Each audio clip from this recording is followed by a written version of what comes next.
Xin chào tất cả các bạn nhỏ của chị. Ngày hôm nay chúng ta cùng chơi và tô màu tranh cát công chúa Elsa cùng chị nhé. Chị sẽ tô tranh cát với rất nhiều màu sắc ở đây. Giờ chúng ta bắt đầu cùng chơi nhé.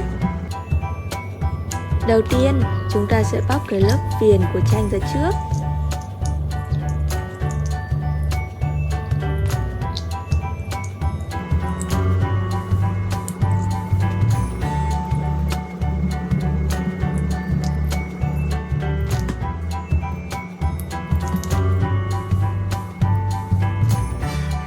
Chúng ta dùng cát màu đen để tô lên bức tranh nhé.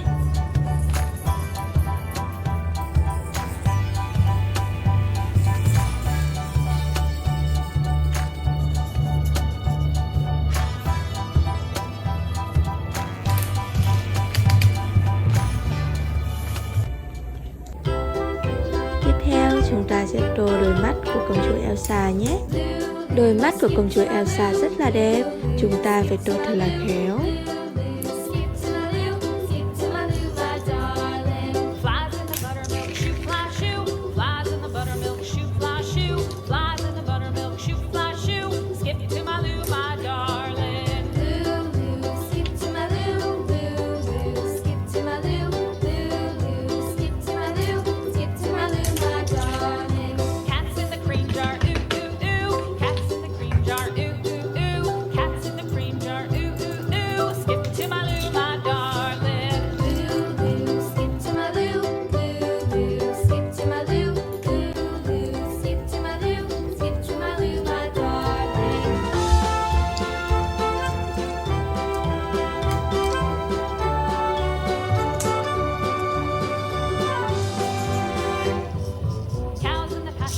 Váy ngoài của công chúa Elsa chị sẽ tô màu tím, còn váy trong của công chúa chị sẽ tô màu xanh da trời.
Mái tóc 6 màu của công chúa ELSA thật là đẹp đúng không nào?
Các em ơi, cuối cùng chị cũng đã tô xong bức tranh cát về công chúa ELSA của ngày hôm nay rồi này. Các em thấy bức tranh của ngày hôm nay có đẹp không nhỉ? Nếu các em thấy đẹp, đừng quên đăng ký kênh của chị để coi được nhiều video đẹp hơn nữa nhé. Cảm ơn các em nhỏ đã theo dõi hết video này của chị. Còn bây giờ, xin chào tạm biệt các em nhỏ thân yêu và hẹn các em ở trong những video sau nhé.